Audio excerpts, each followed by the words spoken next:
dalal jàmm seen émission kennu askan wi ñu am mbégte dellu si fi naka noonu tey jii ñu am mbégte dalal Abdoulaye Ndiaye nekkoon député ci 12e législature bi naka noonu Abdoulaye Ndiaye ancien chef de la mission du Sénégal au Parlement panafricain la mu nekk responsable politique APR ca Grand Yoff tey jii mën nañu dalal jàmm ci émission kennu askan wi monsieur Ndiaye maa lay dalal jàmm d'abord nga bàyyi la nga jéggalu suñu mbokk téléspectateurs yi si retard yi. maa ngi lay ziar effectivement embouteillage moo ñu téye mais tey lañ jóge suñu kër. oui. mais maa ngi jéggalu ñëpp di leen jéggalu. oui je crois que loolu aussi ça fait partie des aléas de la vie quoi. oui oui alors dañ koy tàmbali ak lu jëm ci wàllum actualité muy tournée économique bu njiitu réew mi mais mbir mi est-ce que raxul campagne électorale njiitu réew mi tournée bu muy def fan yi ak bu mu doon def jamono fan yële ak fan yi mu nekk Fuuta. waaw xam nga. président de la République institution la. oui. dañ ko jox benn mission. pour quand même mu toppatoo comme réew mi toppatoo askan wi. je crois que rafet na à un moment donné muy dugg ci intérêt du pays di nemmeeku. effectivement li mu santaane ñu def ko ak également am opportunité waxtaan ak population yi mu koy def.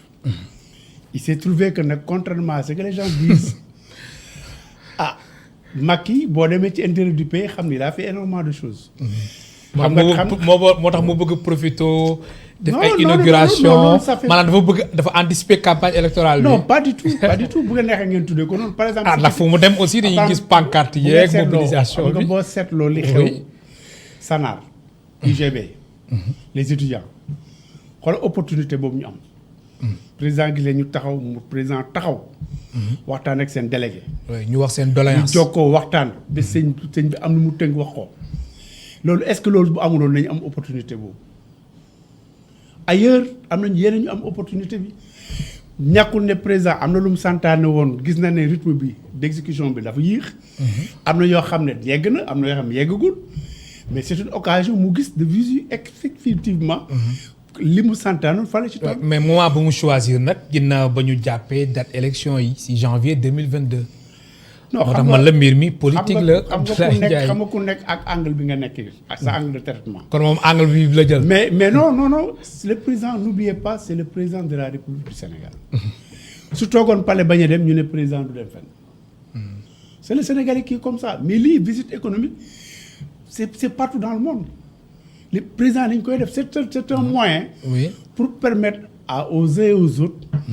d'abord ñu am occasion gis seen président. oui c'est important. muy wax ñuy dégg c'est important. mais également moom ci boppam mu mesurer effectivement préoccupation population yi parce que day gis parce que day romb ci oto yi. xam nga président moom foo gis muy kii ne day taxaw xool. mais loolu daf koy won effectivement. parce que information yi muy jot est-ce que méngóo na ak réalité de terrain. mais quand même appellation bi est-ce que waruñ ko xoolaat ba taay tournée économique mais est-ce que du tournée politique. est-ce que mënuñ wax tournée politique rek. moo nga ñuy wax tournée économique te alors sur le terrain dañuy xam ni lii vraiment dafa rax bu baax politique. mais qu'est-ce qui générait le président. mu bëgg a def une tournée politique ne dafa bëgg a def une tournée politique. amul leen lu ko gérer. il est président mais sur le terrain lu ñuy gis tournée politique la. mais lan lañ gis xam nga tey quand un président se déplace partout dans le monde. man fi ma jógee barkat dem ça fait une semaine du moins mais loolu fa nekk quand le président se déplace. fan la Afrique du Sud. Afrique du Sud quand le président se déplace mais les gens se mobilisent. pour l'accueillir. et il n'est pas dit que ay partisans rek ñoo ñëw. y a des gens yoo xam ne seen yoon nekku ci politique. par exemple Alwar. tali bi dem Alwar Cheikh Omar Foutiyou Tall sosoo fa ñooñu famille boobu mbett bi ñu am dañoo déplacé wu ñëw taxaw accueillir ko te politique intéressé wu la. mais est-ce que njiitu réew mi président Macky Sall bëggul jël en avance si adversaire am yi si kujje gi est-ce que mënu woon xaar ba. est-ce que président est-ce que réellement. wala yéen da ngeen jàpp ni lii moo gën dal seen xel. est-ce que réellement ngeen nekk en avance. non xam nga souvent c'est la presse xam nga presse bi. non presse mooy fabriqué no xaar ma expliqué la rek mais ma dem au bout de ma pensée. oui c'est-à-dire que presse bi souvent ñooy defar gars yi. defar gars yi. Sénégal yi c'est-à-dire que tey non xool xam nga non attends. xam nga boo xoolee tey. xam nga tey. oui bu nekkee xam nga sens politique. tey président fu mu dem pouvoir opposition ñëpp a waroon ñëw taxaw. ah bon c'est le président qui se déplace. kon opposition bi aussi dañu waroon. dañu waroon ñëw taxaw surtout nag les députés. yu nekk ci opposition bi. waaw dañu waroon taxaw accompagner ko. lu tax. parce que c'est le président de la République qui se déplace mais malheureusement fii dañu am problème de maturité politique fi mu ne nii dem nañ defoon ne booy politique kii nekk fii sax ay ennemis ngeen. te warul demee te noonu. warul demee noonu ces gens-là oublient qu'ils sont payés par le contribuable sénégalais. Ils sont là, ils sont fi ñu nekk à l'Assemblée wala conseil wala au conseil pour défendre les intérêts du peuple. de la population. mais tey ku ci taxawoon sax tey ci ñoom accueillir président ça va partie créer le problème pour wax la le travail immense bi xaar les politiques les partis politiques au Sénégal. alors mais ku jéggi gisuñu loolu dañ gis ni vraiment président Macky Sall mu ngi ci meeting gis nañ waa M2D seen rassemblement bu ñu amal obélisque ajuma bi di ñëw. ak tamit exigence yi nga xamante ni ñoom ñu ngi koy sàkku M2D ñu ngi koy sàkku ci dans M2D il y a des gens qui se réclament de la société civile. oui xam nga mooy société civile. xam nga mooy société civile. mooy lan. société civile tu es à équidistance expliquer nga suñu téléspectateurs yi. tu es à équidistance des politiques. te yow da nga gis ni société civile bi. li politique la. c'est de la Ah politique. li ngay wax ni président ñooñu ñooy def la politique politicienne. donc entre guillemets ay politiciens. encagoulés lañ. c'est que les Cheikh Tidiane Dièye di def ay politiciens. kon dañuy politique ñoom. c'est xam nga tey jii ñoom. oui. ñun mouvance présidentielle ñoom dañu waroon di ñëw ci ñun di ñu déglu. ñu ñuy wax ne lii moo ñu neex lii neexuñu. lan moo tax quand il s'agit de certaines questions. les organisations des droits de l'homme doo leen léegi ñu wax. quand il s'agit de certains activistes quand il s'agit de certaines situations doo dégg ñu wax alors que bu nekkee pour sànni xeer président sànni xeer parti le gouvernement ils sont au premier plan. man j'ai eu la chance de côtoyer des hommes de valeur. de la société civile. kon société civile bi jege opposition bi ñoom dañuy politique. carrément dañuy politique nga opposition nga Moundiaye Cissé par exemple je te donne un exemple. oui ONG 3D. 3D. oui ñoom ils sont dans la société civile. doo leen gis ci yenn yi Majib Ndiaye doo leen gis man j'ai fait ENDA. j'ai fait le Congat ñooñu ñoo nekkoon ci société civile. mais lii ma gis nii. oui ay profiteurs lañ. kon taxawaayu Cheikh Tidiane Dièye par exemple. moom si opposition bi rafetlu woo ko. dañuy profiter d'une situation. di defar seen affaire gis na ñoom ñu ci bëri ci ñoom. ah seen affaire dañuy defar. waaw dégg nga ñu bëri ci ñoom. ñu bëri ci ñoom ils sont soutenus par des organisations internationales. ah bon ah oui. ñu nekk si société civile bi waaw société civile ñu ci bëri ci ñoom. jege opposition bi. grand dama xam société civile dama xam. dafa am ñu nekk seen ginnaaw di leen gem di leen soutenir. dama xam comment ça fonctionne. nee naa dama nekk xale bu ndaw jege Jacques Bignoucourt jege Emmanuel Séni Ndione bu ENDA. ñu may jàngal comment qu'est-ce qu'une société civile qu'est-ce qu'une organisation non gouvernementale. mooy dem extérieur di bokk ci ay plateformes. nekk xale bu ndaw ñi jaaxaluñ ma dama leen xam je sais comment lu ñu def rek am nañu ko lu ñu def. alors lii daf ñuy permettre ndax simili yi moom ñu ngi dem ñu def transition jëm ci wàllum élection locale yi. Dakar coow li nee na kur la bataille de Dakar Abdoulaye Ndiaye. bataille de même Dakar sax au sein même de la majorité au sein de la coalition Benno Bokk Yaakaar foofu président de la République loolu la xam moo tax mu di du nangu liste parallèle di am ci élection yi. xam nga muy Dakar muy feneen. xam nga dama la bu wax ne la bataille de Dakar. mënul am mënul am. waaw xam nga tax mënul am. lu tax mënul am. très bien Dakar 19 communes la. chaque commune da nga am élection. oui balaa nga wax Dakar gañeel say commune ba pare. nga gañee sa commune ba pare. bu ñu gañee commune ba pare foo la def bataille Dakar mun a amee. mais quand même lu ñu seetlu moom mooy gis nañ ay positionnement non parce que ñuy wax loolu xam nga tey. gis nañ aussi même lébu yi ñoom. waaw xam nga loolu yëpp Diouf Sarr nañ wax Alioune Ndoye. d'accord te duñ nangu ñu imposer leen candidat. waaye yow tey balaa ngay wax loolu. oui.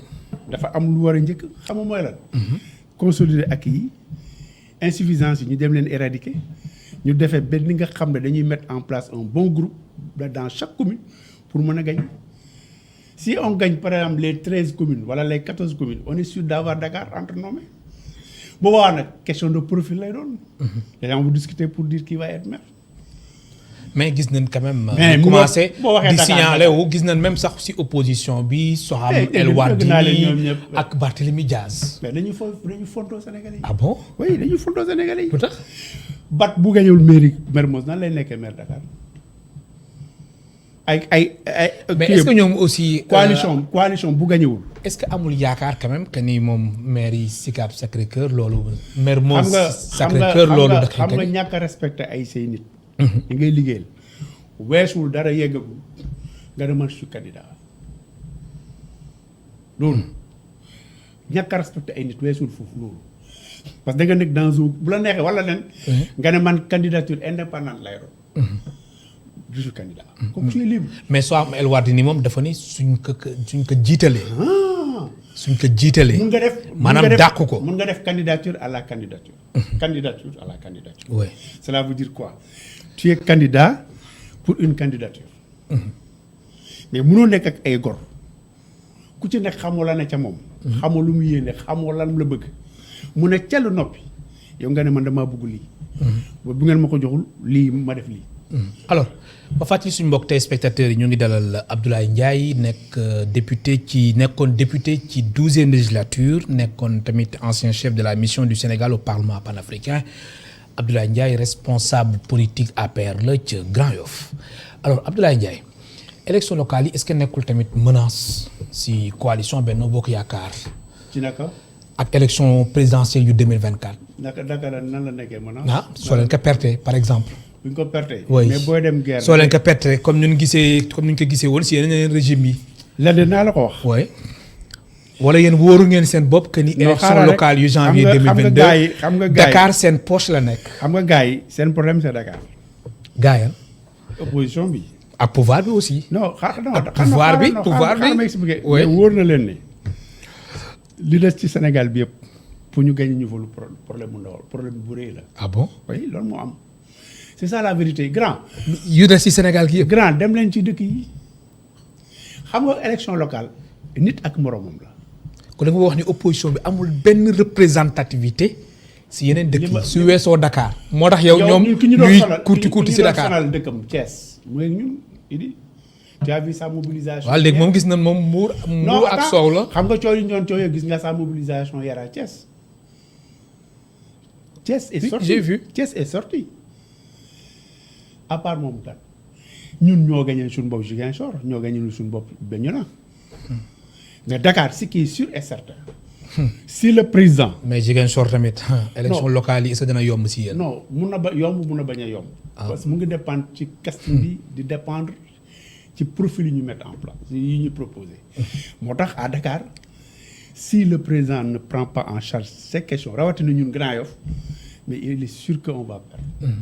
à Dakar. président yan préoccupation la war a jël mooy surtout Grand Yoff bi ma miin. oui Grand Yoff oui. dafa war a recevoir les responsables de Grand Yoff déglu leen. les responsables de Grand Yoff déglu leen. bu leen dégloo. il saura ku ci nekk yooyee kan. te loolu su amul. bu loolu amul. mën ngeen am jafe-jafe si Dakar. non pour liste non Grand Yoff pour liste taxaw bu dëgër taxaw. foog Grand Yoff bokk si. non xam nga Grand Yoff. oui fait plus de 90 000 électeurs. oui. mais non dama la ne xam nga tey pour boo gañee Grand Yoff.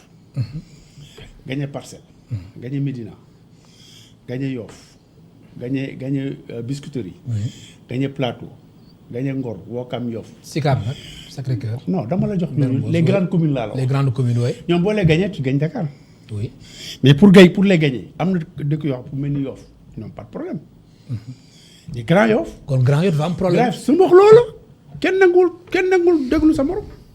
c'est ça la vérité là-bas. moo tax je lance un appel au président de la République. kon Grand Yoff armée mexicaine moo fa nekk. waxuma l'armée mexicaine mais dafa nekk c'est que on comprend pas mais boo. mais lan mooy problème mu Grand Yoff. ba mu am problème lan moo tax président si Macky Sall warul mën a jël responsabilité am. wala lu mu def ci Podor mu ni Aïssata Tall Sall ak Racine Sy ñoom ñu xool ñu waxtaan seen biir est-ce que du président de la République yow da nga njort ni loolu la bëgg def Grand Yoff wala. xam nga ñooñu. oui. ils ont des responsabilités. oui. mais Grand Yoff le problème de Grand Yoff man mii di wax yow nii. je suis le premier coordinateur de l'APR à Grand Yoff je suis le précurseur de l'organisation politique de l'APR à Grand Yoff. ak Grand Yoff. tous les responsables yi ngay wax nii man maa nekkoon seen responsable. léegi jamono ji lan nga. jamono yi am coordinateur man rek lañ pendant 5 ans lañ élire assemblée nationale day ñëw ñu renouveler ko ñu confirmer coordinateur. et y avait ñëpp.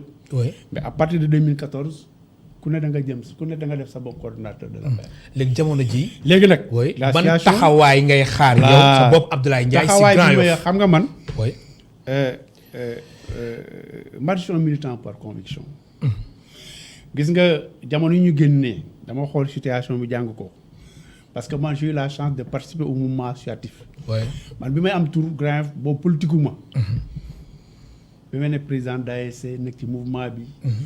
di liggéey ak ONG di liggéey ci plan développement local nekk développeur social. nekk développeur social yëngu ci wàllum école. boobu xalaatuma ne dinaa mos a politique dans ma vie. alors bi ma xamee loolu actuellement ni ma bokk aussi ci benn kuréel boo xam ne da ngay xam lu bëri li xew ma ne gars yi kaay leen ñu toog waxtaan ñun APR ñu seet. nan la ñuy toogee réfléchir par rapport à une nouvelle démarche. parce que ce qui est sûr bu ñuy dem ci tour yi mouvance présidentielle lañ nar a demee. donc en dehors de nous ñun y aura d'autres composantes. ay alliés yuy bokk. te yooyu il faut ñu wax ci liste yi mais ñun suñu bopp nañu seet li nga xam ne neex nañoo naqari nañu ci parti bi ñu booloo président gis ko ñu ne président recevoir ñu wax yow. mais Grand Yoff fii mais bi ñu ko defee. certains disent que man buzz laay ut.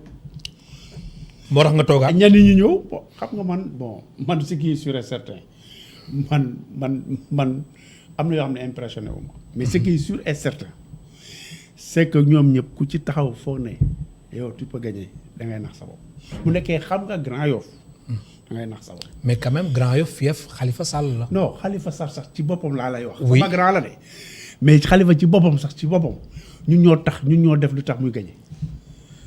kon lu tax mu gagné si yéen mais Khalifa boo toogee Grand Yoff waaye boo toogee. Grand Yoff lu tax mu gagné si yéen la jógee. waaw parce que on est désunis.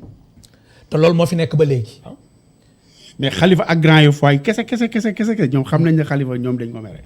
mais est-ce que président Macky Sall du wax tamit ngeen waxtaan seen biir comme nu mu waxee. non waxtaan suñu biir comme nu mu waxee waa. non waxtaan suñu biir Aristal Sall ak Racine Sy. non waxtaan suñu biir. ngeen trouver consensus. non waxtaan suñu biir du régler problème bi. moom ci boppam il est le seul.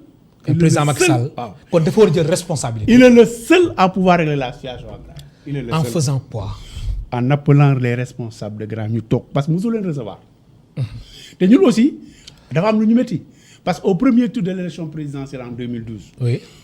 amuñu woon moyen amuñ dara j'étais le coordinateur de Macky 2012. le coordinateur Benno Bokk Yaakaar.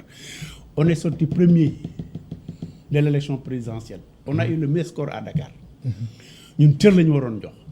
mais ñun aussi quelque part suñu ay comportement mesquin yi suñu comportement malsain moo ñu war a aussi gars yi jéppi ñu. alors mais si on avait constitué une force. oui xëy na tey kenn du ñu ñemee wax. alors quoi que ce soit. Abdoulaye Ndiaye su ma la déggee bu baax mooy élection yi su doon tey ak situation bi pëccoxu bi fi am nii su doon tey jii da ngay di ñàkk Grand Yoff. te réglé wuñ su doon tey jii. te réglé wuñ situation bi. oui on perd man dëgg fu ma fekk la may ba. kon lii su continuer Grand Yoff. loolu da ngeen si génne seen xel. du fii laa la ko waxee fii laa la ko waxee. si la situation. mais est-ce que tamit doole yi yam na tamit. même su weesoo sax yéen seen problème interne au sein de votre parti mais est-ce que doole yi yam na. yéen non xam nga le problème qui se pose xam nga élection locale. du présidentiel du législatif. oui. Matar ñoo nekk bokk gox. gis naa ne Matar yaru na am na xam-xam boo ko dénkee dara. mu téye ko nga ñëw ñaan ma may la. keneen noonu Antoine Diouf noonu. alors loolu boo ko bëggee am da ngay am benn ancrage ci population bi benn. ñaar politique de développement la ñuy wax commune de plein exercice la ñuy wax. xam-xam mooy gérer les communes. du am alal du am non parce que dañ leen ne dama uti xaalis pour nga defar sa dëkk. dama uti partenariat pour nga defar sa dëkk. seetal ban stratégie ngay développer pour boole population bi ci li ngay liggéey. loolu xam-xam moo la koy may. alors pour su weesoo sax même Grand Yoff mais Dakar ñu ngi fiy wax Abdoulaye Diouf Sarr am na ñuy wax aussi Amadou Ba alors yow ban profil nga gis. man Macky Sall laa gis. ànduma kenn ci ñoom. ah bon Diouf Sarr c'est mon ami. sama xarit la parce que Diouf mun naa ne sama xarit parce que ba ma koy xam ay xale yu ndaw la ñu woon. 78 laa xam boobu lu tuuti lañ. oui moom boo dégloon na xam fa li may wax lan la am na mérite pour jël Dakar. Abdoulaye Diouf Sarr am na mérite pour jël Dakar nit booy wax rek wax te yàlla tax. xëy na moom am na foo xam ne war na toog xoolaat boppam mais bu nekkee xam-xam am na ko. bu nekkee mérite am na ko. mun na de. Amadou avant sax ñuy ñëw si Amadou Ba nga ni Abdoulaye Diouf Sarr am na foo xam ne war na xoolaat boppam. waaw c'est vrai que maanaam xam nga nul n'est parfait. oui. tey bu ma nekkoon ak moom. tey si j'étais à sa place. wala ma am occasion gis ko comme yenn say dama ne ko mbër mun a ma ne ko pour reprendre l'expression de Jaraaf dama ne ko mbër seeti gars yëpp. bu seeti gars yëpp. waaw dama seeti responsable waxtaan ak ñoom. responsable ñan ñu nekk fan. ñi nekk ci dans les communes. waxtaan ak ñoom visite de courtoisie ñi nga xam ne. oui da nga am visite de ñoom courtoisie visite de proximité ñi nga xam ne da nga am ñoom oui. incompréhension ngeen leeral ko. talaloo ngeen dem parce que aussi il fait du bon travail dans sa commune pour nit gagner ko fa problème la. Yoff am na xam-xam takala la. oui. Amadou Ba aussi il a le profil de l'emploi donc mais loolu bu amee. je crois nit ko aussi da ngay jiital aussi nangu jiital yàlla également. oui. que nul ne peut échapper à son destin. ku ci nekk ci ñun xëy na sax ki yàlla tudd ne yaay nekk maire Dakar te bokk ci ñun xëy na sax kenn xamu ko ci ñun. mais yàlla rek a xam il faudrait que quand même. ñu paramètre boobu ñu koy intégrer aussi ci réflexion bi. c'est important. donc man foofu laay waxee. oui mais seen pëccoxoo bii nii su weesoo Grand Yoff tamit même Parcelles Assainies tamit coow bi foofu leeragul yooyu yëpp suñ ko boolee. Dakar dina xaw a. non kaay ma wax la ne dina jaxasoo de. kaay na ma wax la benn affaire. waaw xam nga gars yi sont très intelligents. oui. xam nga il nous reste quelques mois. oui pour ñu confectionner liste yi. am ñoo xam lu ñuy wax du pour mairie de.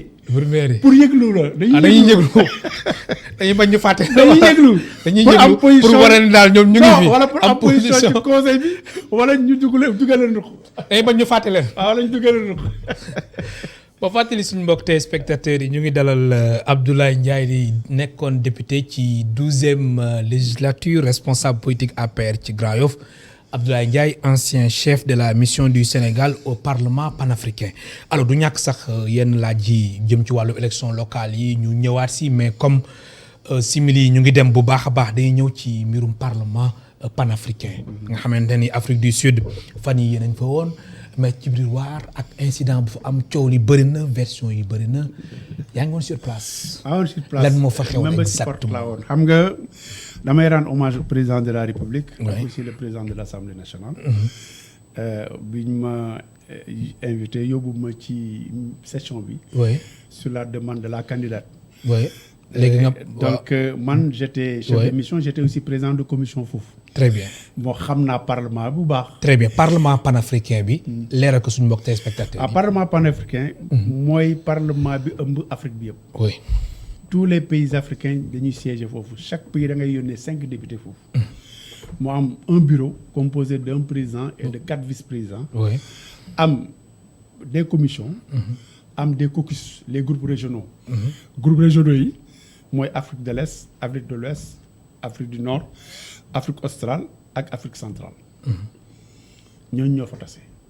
léegi nag léegi nag mu dépendre ci UA. Parlement africain conférence des chefs d'État mooy patron. oui. bon ni commission africaine nekkee organe. noonu la parlement africain nekkee organe. alors ren ñu tombé ñuy def renouvellement des instances. maanaam war a élire un nouveau président. oui. moom 3 candidats. benn candidat bi c'était la malienne. Afrique de l'Ouest. oui. Aïssatou Aïdara. Cissé.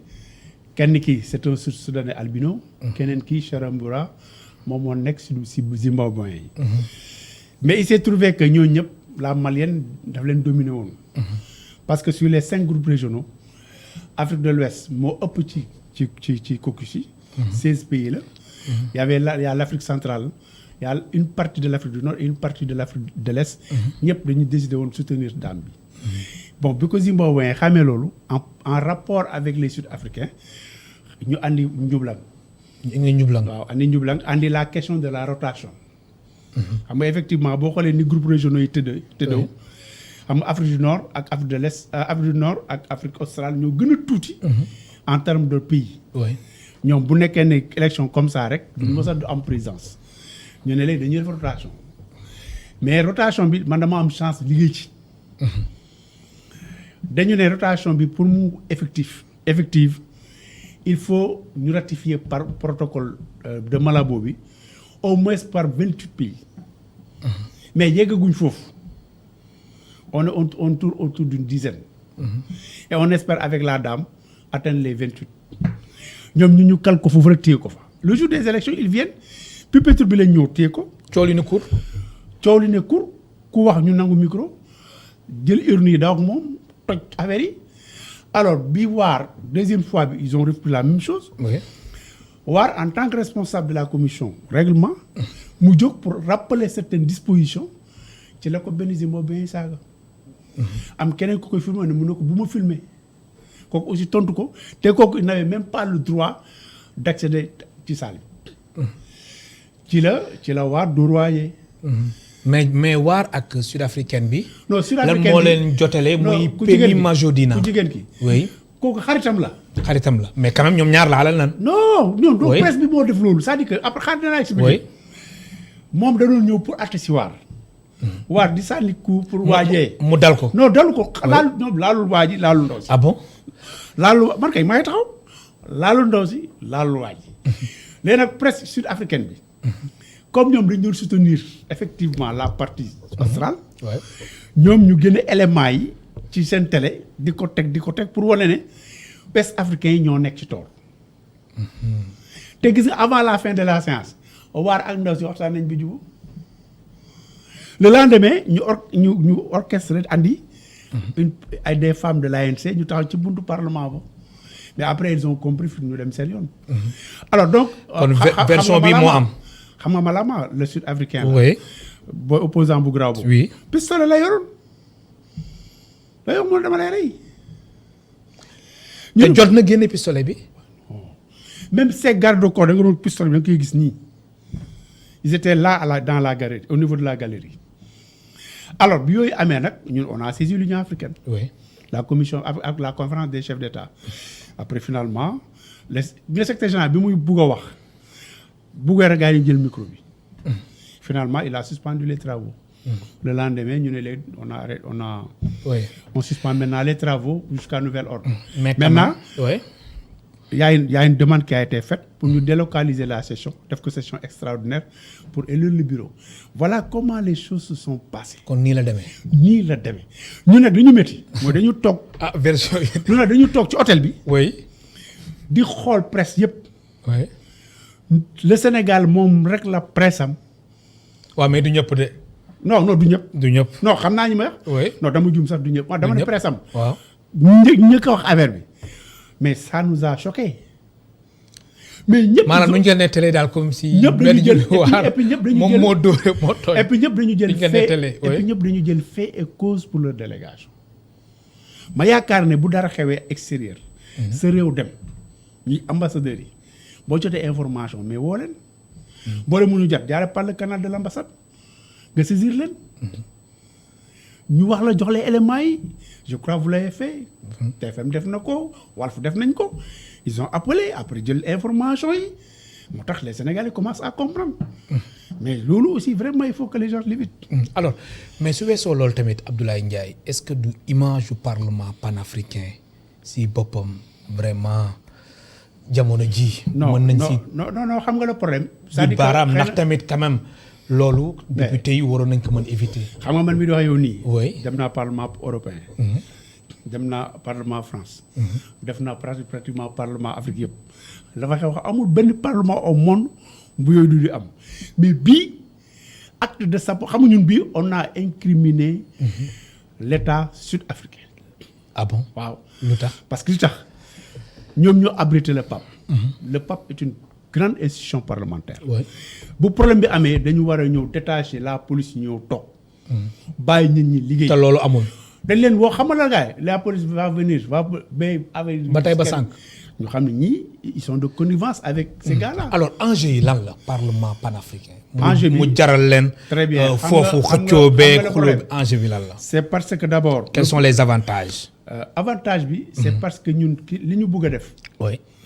mooy migration bi. maanaam jóge cadre consultatif dem cadre législatif. la dame a le meilleur profil pour faire ça. mooy kii malienne bi. malienne bi. parce que moom elle est très réseautée. am background am baax na. te comprendre na les mécanismes de l'IA ak le mécanisme du Parlement africain. kenn ki dafay doog a ñëw xale la man personnellement bi mu ñëwee seet si ma dama ne ko tu viens d'arriver mon cher intégrel sunu directoire nga fexe nekk vice-président boo jàngee les 3 premières années après tu verras ce qui est possible de faire. finalement ca cappaandal ba fin ba lay doog a comprendre nañ ko waxoon il a été signataire de tous les actes yi ñu posés. en direction maintenant de la délocalisation. donc les enjeux yi. enjeu yi mooy. am un parlement qui légifère. nga xam ne lu bëri léegi bu amatee Afrique. parlementaire dañuy jóg wax au nom des populations. loolu la parce que li parlement européen yi di def ñun ñu def lu raw loolu mais tant que ñu ngi dans le cadre consultatif duñ mun lu bëri duñ ko mun on a les milliers. et loolu aussi on va bu boobaa parce que tey ce qui est sûr et certain on est en train de réfléchir énormément de points. mais si on arrive maintenant à les gérer à les intégrer ci paquet kii bi dina mun di permettre au chef d'État seen xel dal. et puis ñu signé ko. kon jamono ji da ngeen di xaar session extraordinaire. waaw mois te xamagoo leen kañ la wala. xam nga mois d'août lañ waroon def. xam nga y a 4 sessions dans l'année. y a 2 sessions ordinaires ak session des commissions. mois d'août session commission yi la woon. mais comme dañu ne mois d'août commission la nañ ko transformer en session extraordinaire pour élire le bureau tant qu'il y a pas de bureau le PAP ne peut pas fonctionner. alors Abdoulaye Ndiaye dañuy ñëw ci beneen pàcc muy jëm ci wàllum emploi des jeunes yow da nga yëngu ci wàllum école yi nga nekk développeur social coow li tamit bëri na si xëyu ndaw yi tamit ñu bëri amuñu liggéey. très bien xam nga ndaw yi amuñu liggéey. les responsabilités sont partagées. xam nga Sénégal da ngay wax xale yi ñu ne amuñu liggéey. mais dugal ci quartier yi fii nga woo quelques jours nga ne leen lu ngeen lan ngeen bëgg a def. ils ont des problèmes. peu d'entre eux ngay gis. ñu xam ni ñu bëgg a def donc y a un problème d'orientation. mais ñun Sénégal aussi su nekkee en termes d'organisation am nañ ko ban quartier moo amul ASC. tey ASC ñoo waroon jël en charge cette question d'orientation. jëm ci wàllu xëyu ndaw yi. waxtaan ak xale yi. organiser leen seet xale yi nga xam dañu war a nekk dañu am problème de formation ñu orienter leen. xale yi nga xam ne pare nañ dañu am problème insertion ñu seet comment gérer la situation. même au niveau de mon parti damay ne man damay toog ba mu yàgg réfléchir mais man leen en dehors des structures de l'État. xoola bu meeting amee ce qu'on dépense comme argent. tey bu ñu waxoon Dakar. day mel ne tournée économique yi rek. non xaalis bu bëri boo fa dama lay wax rek xam nga tey boo jëlee par exemple. tey comme mel ni Grand Yoff. dama la jox exemple. ñu ne ñi nga xam ne ñu amoon ndombol tànk. est-ce que mun nga ñaata ngeen mun joxe. kii ne mun naa joxe 1 million. kii ne mun naa joxe 500 000. ñi def bu ñu amee par exemple valeur 10 millions. wala 5 millions. ñu ne président am nañ 5 millions de doo ñu may 5 millions. bu ñu mayee 5 ñu jël 10 millions. chez nous on a le PAMECAS. Chez nous, on a le crédit mutuel. On a la mutuelle des femmes de Grand Yoff, logé à Endagrave. On a. On les appelle, on discute avec ñoom, signer ay convention. Faut dugal 2 millions, mun nga fa am 10 millions. Au bas mot, tu peux te retrouver avec 80 à 100 millions. xale yi nekk tablier yi tablier yi nekk au bord de nos kii là. de la rue publique. mais tu discutes ak ñoom. dem contracter avec les menuisiers waxtaan ak ñoom mën nañ am ay kii yoo xam ne par avant gis naa ko dans un pays. à partir de 19h dañ koy lem digo le lendemain ñu andiwaat ko. très bien xam nga quand tu les finances politiquement ñooñu ils vont être reconnaissants. am na solo au sein du parti même am na boo xale yoo xam ne danañ man de bëgg naa ubbi benn atelier. ñu ne la demal ñu financer la. am na solo alors. mais loolu bokkul ak li état war a mun def. ok te loolu du dara ci politique yi. oui alors Abdoulaye Ndiaye lan ngay xaar ci prochain maire de Grand Yoff ki nga xamante ne vraiment waa Grand Yoff soxla nañ ko. le prochain maire Grand Yoff le manqué prochain lu bëri maire kooku lan la fa war a def.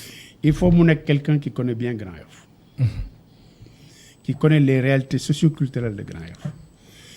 qui connaît comment Grand Yoff fonctionne. am xam-xam. am souplesse mais am rigueur. am esprit de partenariat. c'est-à-dire que esprit de gestion concertée. c'est important. ci wàllum réalisation nag lan la fa war a mën def. d'abord xam ni askanu Grand Yoff soxla nañ ko. d'abord tey li ma njëkk a wax mooy d'abord la question de la sécurité. la question de la sécurité. pose problème à Grand Yoff. le cadre de vie il faut l'améliorer. il y a des possibilités. emploi mun nga fa am créer emploi à travers beaucoup de mécanismes parce que loolu expérience bu mu tiré la sama collaboration ak ENDA ak ay organisations étrangères. ak aussi réew yi ma dem waxtaan ak ñoom. ci wàllum emploi am na ay mécanismes yoo xam ne c'est bien possible. comme lan. bëri na loo xam ne occupation utile lay doon. par exemple pour les jeunes.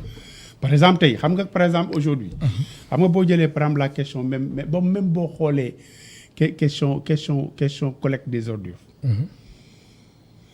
mais il faut oser. il faut repenser te UCG la. léegi la sénégalaise de nettoiement la war a tudd. mais pourquoi pas mënuñ dem vers ces gens là signer une convention ñoom. très bien. pour la commune. am na solo alors Abdoulaye Ndiaye simili yi jeex na sa dernier mot. sant leen regretter les quelques minutes de retard. indépendant de notre volonté. mais encore di souhaiter quand même que seen kër gi. gën a jëm kanam. amiin. l'expertise est là l'expérience est là. amiin yàlla waxul kenn dara liggéey rek am solo. di la gërëm baax di la sant mu nekkoon Abdoulaye Ndiaye député de la 12e législature Abdoulaye Ndiaye naka noonu nekkoon na fi tamit chef de la mission du Sénégal au Parlement panafricain mu nekk responsable politique APR ca Grand Yoff mbokk téléspectateurs yéen tamit amuñu seen fay ñu leen di gërëm baax di leen sant. Ndiaga Seck moo nekkoon ci réalisation bi Torodo nekkoon ci wàllum son bi Angèle ak Moussa Dia nekkoon ci caméra bi di leen fàttali ni ci ay simili yu néew dinañ jokkoog suñu envoyé spéciaux yi tamit def direct muy Amago Robert Niang Seydina Mbaye ak Silla ñu fas yéene tamit dëkkal leen direct inauguration hôpital niveau 1 bu Agnam naka noonu ak centre de santé de Thilogne yooyu yëpp bokk ci tournée économique bu njiit réew mi président Macky Sall mbokk téléspectateurs yi amul seen fay ba suba incha allah ñeenti waxtu.